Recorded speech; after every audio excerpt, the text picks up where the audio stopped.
There are reports that there is no evidence of a direct link between Baghdad and some of these terrorist organizations. There are known knowns. There are things we know we know. We also know there are known unknowns. That is to say, we know there are some things we do not know. But there are also unknown unknowns. The ones we don't know, we don't know.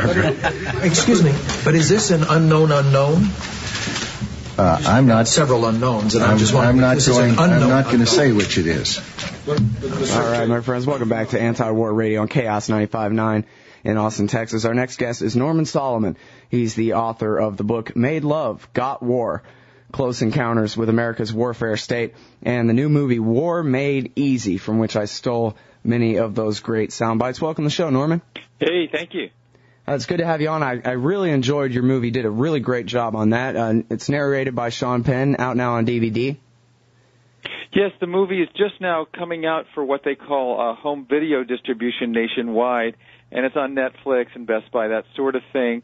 Also, people can go to the web, warmadeeasythemovie.org, and it's based on my book, also the same title, War Made Easy, and the subtitle kind of sums it up, How Presidents and Pundits Keep Spinning Us to Death. Yeah, to death, literally, indeed. And you can also read all of Norman Solomon's articles at antiwar.com/Solomon. And your movie begins with clips of the end of World War II. Now we will have peace in our time. All the killing is over, and we can put aside our weapons and turn them into plowshares, and everything's going to be just great. Well, that was the hope, and certainly is sort of a backstory for what was to come in the last 50 years of Vietnam. Of course, the war currently in Iraq as well as Afghanistan, and a lot in between. And what the film does is really reach into the Orwellian memory hole and pull out footage and bits of history and patterns of media coverage that really speak to what I call the warfare state, what we could say is a repetition compulsion disorder, where what Eisenhower called the military-industrial complex has dragged and kept the United States into one war after another. And clearly, in 2008, we need to find out ways to change that. Well, and people always refer to Eisenhower's speech about the military-industrial complex, but and I guess that's where the phrase was coined. But the war profiteers were a major target of the peace movement between the world wars, and it was understood just how much the arms merchants had to do with the Wilson administration in getting us into the First World War. Well, you make a very good point, and even in the middle of the Second World War, which, as the film points out, always retained a large majority support in the United States because most people never came to feel it was based on deception fundamentally. This was a war that, although very popular and a matter of life and death for the survival of democracy in the United States, then Senator Harry Truman held hearings during World War II on war profiteering. And we need to be willing to look at the reality of how tremendous the profit is for those companies that market, trade in, and make a killing from war. And the contracting to the Pentagon, let's step back and remind ourselves, the U.S. Treasury, which is to say taxpayer money, is funneling $2 billion a day into the military. And a lot of that money sloshing around means extra big profits for some corporations.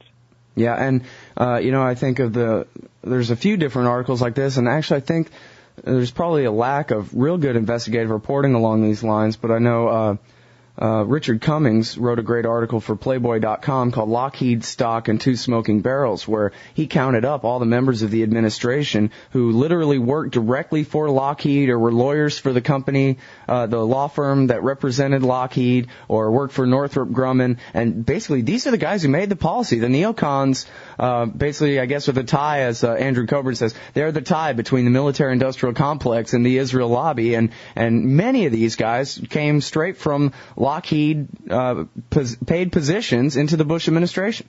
Well, I think that one of our huge tasks is to find ways to take the profits out of war.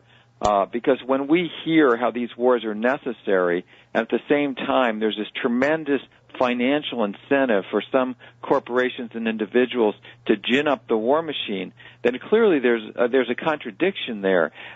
It's not only, of course, Lockheed, it's many companies. You have Boeing, for instance, which underwrites public affairs programs, by the way, on PBS, that has tens of billions of dollars a year in revenue, much of it from the Pentagon. And people don't need to take my word for it or your word for it. In the War Made Easy book, I quote many people and many corporations to this effect. I went through the annual reports of small, medium, and large-size U.S. military contractors.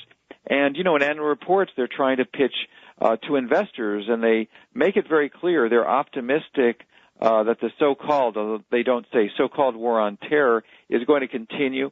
They're optimistic about U.S. bases functioning full tilt overseas.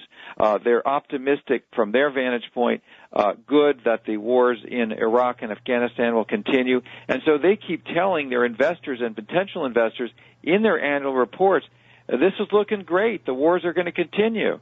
Oh, man, yeah.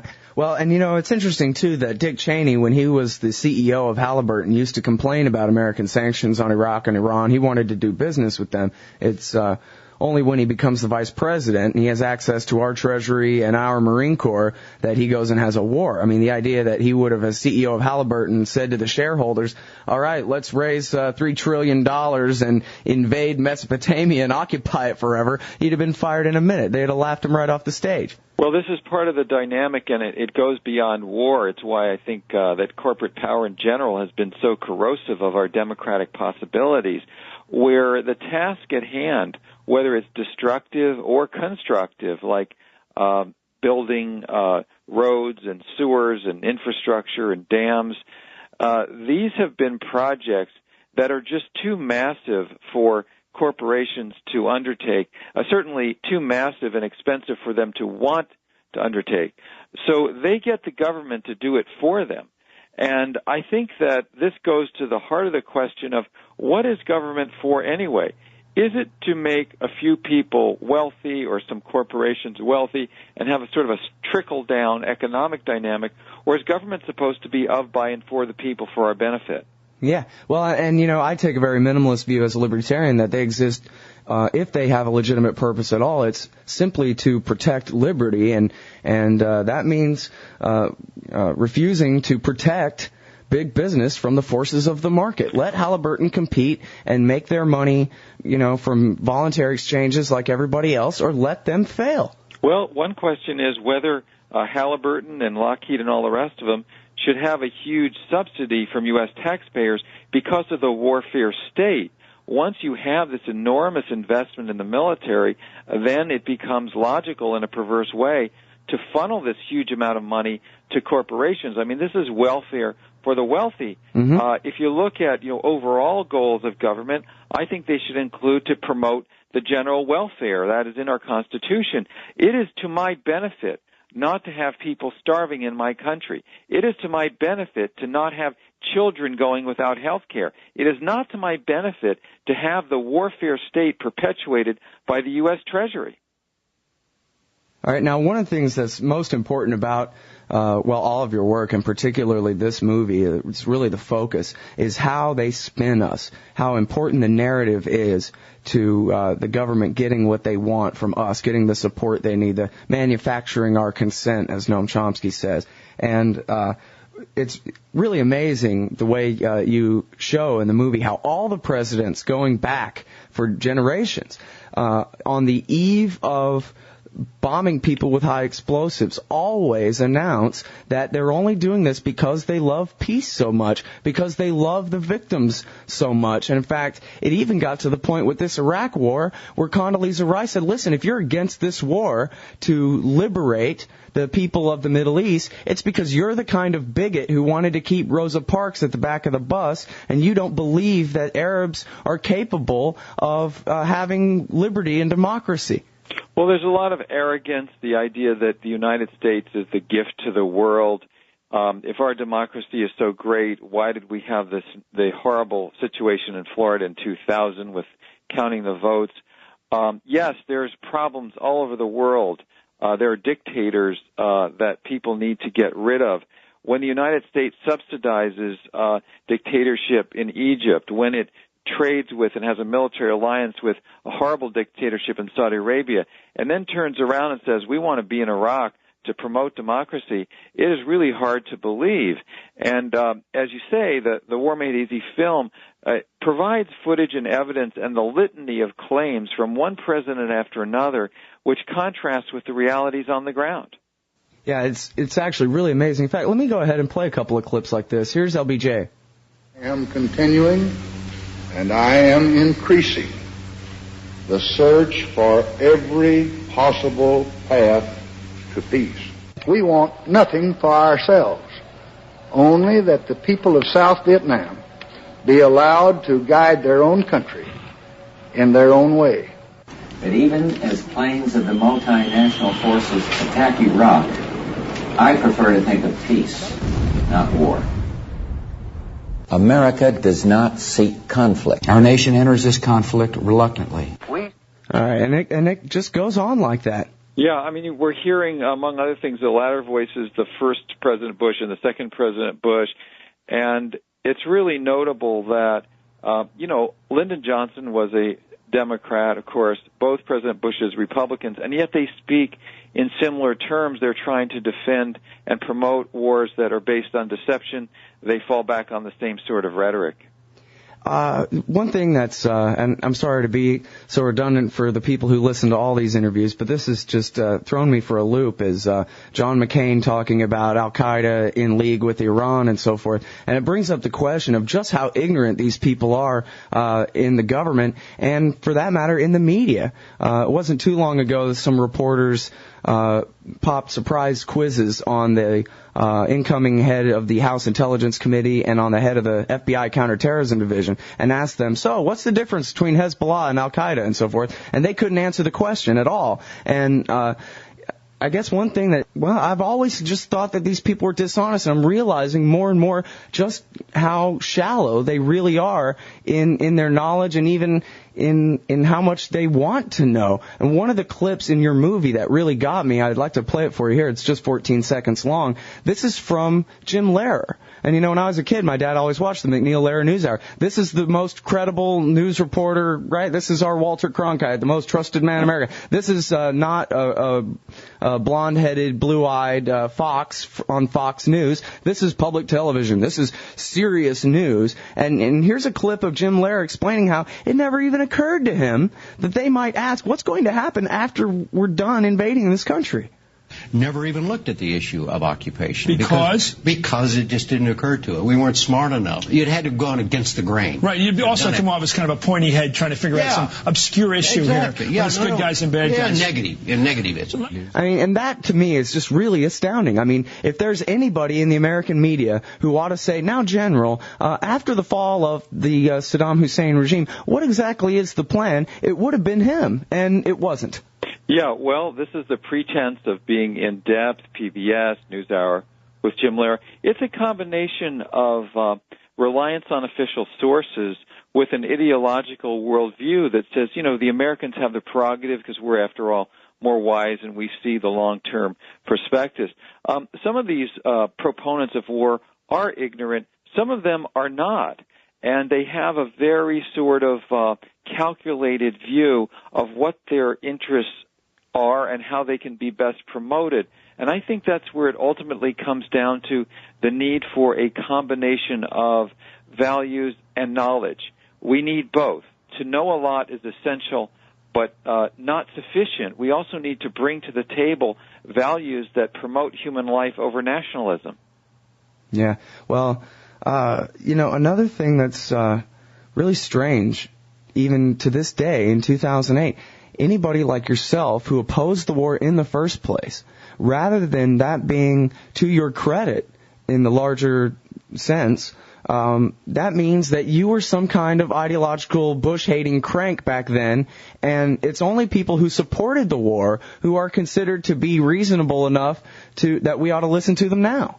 Well, for the most part, that is the case in the U.S. mass media.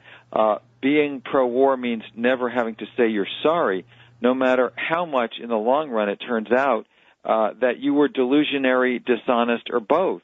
And what that means is that the same people who drag us and stampede us into a war in the first place then are relied on as the most credible voices to then say what we do now. Yeah, you know what's funny? Right now, the Republican nominee for President, John McCain, he was an asset of the Iranian spy, Ahmed Chalabi. For intents and purposes, I mean, not that he, signed on the dotted line and took the job, but he was the dupe of an Iranian spy who lured us into war. Well, Chalabi is somebody who was the Pentagon's favorite Iraqi exile. He had not been in Iraq for decades. He'd been convicted of bank fraud in Jordan. His offices were in Tehran. Well, he's pathologically, at least let's look at the record, he's lied a lot, Ahmed Chalabi, and yet he was the basis for front-page New York Times stories about weapons of mass destruction, alleged links to Al-Qaeda, and all the rest of it. And as you talk about McCain, here's somebody in recent days shown again, Al-Qaeda and the government in Tehran, there's this fundamental split between Sunnis and Shia, and we have this, as you said, Hezbollah, Al-Qaeda, they have a different alliance structure in the Middle East, very different. And in fact, one of the great ironies is the U.S. government-supported regime now in Iraq, very close, because they're mostly Shia, of course, very close with the Shia government in Iran.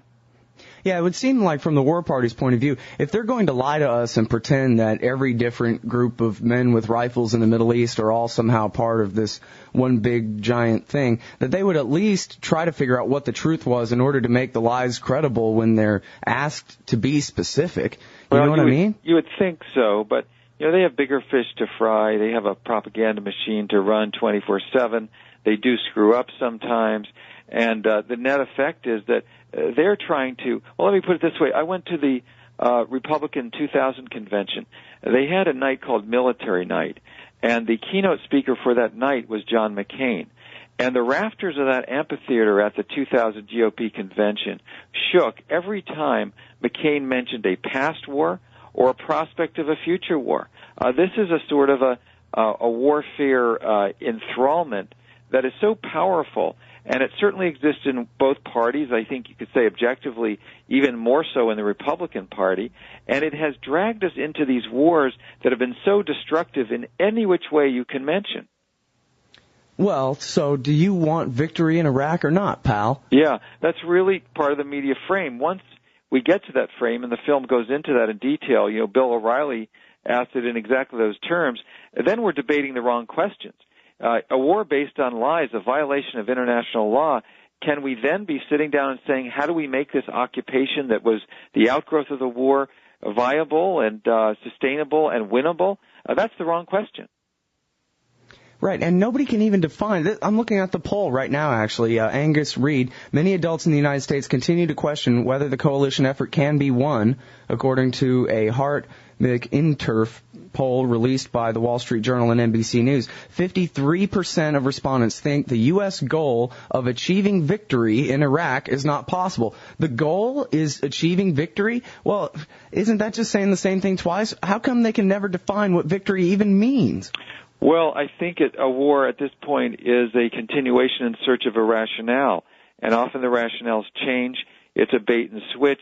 It was about weapons of mass destruction. Now that it's known they didn't exist, they have to change the argument.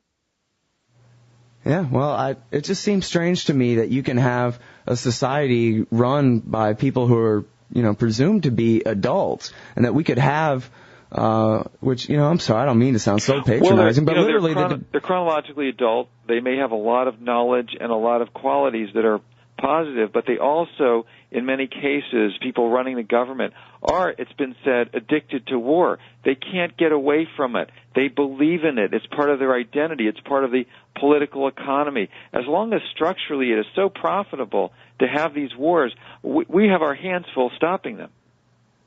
Yeah, and I guess that's really the trouble here, is getting people to to get that Vietnam syndrome back, getting them to learn the lesson of Vietnam, that empire weakens America, doesn't strengthen us in any way. It's only destructive to us. Maybe it benefits, as you say, the few politically connected military-industrial complex type corporations, but it's terrible for the rest of us. How do we make the lesson stick where the people don't all fall for it next time? Well, the so-called lessons of Vietnam promoted by much of the media and certainly the pro-war politicians, they're the wrong lessons. The lessons that we are told are important have to do with, you have to fight better next time, have more weapons earlier, more stifling of dissent at home. That's the 180 wrong direction conclusions to draw. We need to build a sustained social justice and peace movement that says that our security has to do with health care, education, housing, and the culture of our society, not how many bombs we can drop on other people based on false pretenses to boot. I'd invite folks, and thanks for talking about the film, I'd invite people to go to the War Made Easy, the movie.org website. You can look at the transcript. The whole transcript is posted. You can get the DVD if you'd like. And it's really an educational tool and for anti-war organizing. People having house meetings, they're showing the film in their living rooms, churches, mosques, synagogues, libraries, union halls. It's a tool that can be used. War Made Easy is something that has been mobilized around the country as a video, and we hope it will continue to be useful for building an anti-war movement. Well, and it's very well done, and it really does take the propaganda from today, and then it rewinds and says, hey, look, here's Lyndon Johnson saying the very same thing. Here's Richard Nixon claiming the very same thing. Here's Bush Sr., and it shows the consistency of the lies of the war party. I mean, let's face it, there's no real enemy that really threatens the existence of the United States anywhere. They have to lie to justify all this murder and all this spending.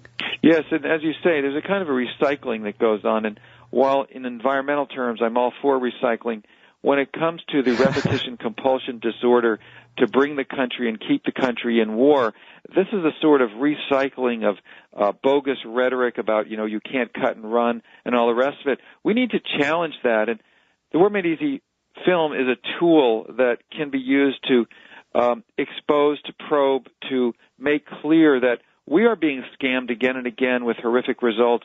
We need to turn it around. Another thing that you have in this movie is focus toward the end on Wayne Morse, who was the only senator or one of two senators? Only one of two. One of two senators who voted against the Gulf of Tonkin resolution. And if that's all right, I'd like to play this clip. It's about a minute long here of Senator Wayne Morse from, 1964? That's right. The Constitution gives to the President of the United States the sole responsibility for the conduct of foreign policy. Couldn't be more wrong. You couldn't make a more unsound legal statement than the one you have just made. This is the promulgation of an old fallacy that foreign policy belongs to the President of the United States. To whom does it belong, then, Senator? Belongs to the American people. All right, and our constitutional fathers made it very clear. Where does the President fit into this in the responsibility scale? What I'm saying is, under our Constitution, all the President is the administrator of the people's foreign policy. Those are his prerogatives. And I'm pleading that the American people be given the facts about foreign Senator, policy. That the American people cannot formulate and execute foreign policy. Why, you're a man of little faith in democracy if you make that kind of announcement. I have complete faith in the ability of the American people to follow the facts if you'll give them. It isn't and my charge against faith, my Senator. government is we're not giving the American people the facts. We got to back our president. Since when? Do we have to back our president, or should we? When the president is proposing an unconstitutional act. Well, and boy, oh boy, I never get to hear anyone, Norman, say that the Constitution does not give the president unlimited authority in terms of foreign policy. But in fact, I've read Article 2, and it says he gets to negotiate treaties which have no force of law whatsoever unless the Senate ratifies them, and he gets to appoint ambassadors. And then he's the commander-in-chief of the armed forces when called into the actual service of the United States by the Congress. That's it. Well, you've looked in detail at the Constitution, which seems to be a lot more than most media members have done when they report on congressional debate over war. The fact is, when you look at the Constitution, there is a long list of powers of Congress. And that list includes the power to appropriate money for war. And while it seems to have eluded those in the leadership in Capitol Hill and the major media pundits and reporters, the fact is that if Congress does not choose to appropriate money for a war to continue, that war cannot continue.